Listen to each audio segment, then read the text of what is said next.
দেখতে দেখতে আজ 2 বছর পুরো হয়ে গেল তুই আমাদের সাথে নেই। ভাবতেই অবাক লাগছে যে 2 বছর তুই আমাদের ছেড়ে কতটা দূরে চলে গেছিস।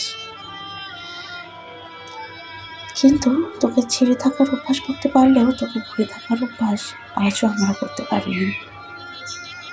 এটাই বলবো, যেখানে থাকিস খুব ভালো থাকিস, আর পারলে আমাদেরকে ক্ষমা করে দিস। জানি আমাদেরকে তুই অনেক অভিমান নিয়ে আমাদেরকে ছেড়ে চলে গেছিলিস, পারলে ক্ষমা করে দিস। জানি না পরজন্ম বলে কিছু হয় কি না, যদি হয় তুই আবার আমাদের মাঝে ফিরে আসিস ভাই। আমরা 8 ভাই বোন, আমরা জানতাম আমরা একে অপরকে ছেড়ে থাকতে পারি না, আমরা যেন এভাবেই আবার থাকতে পারি। ভালো থাকিস তারাদের দেশে, খুব ভালো থাকিস।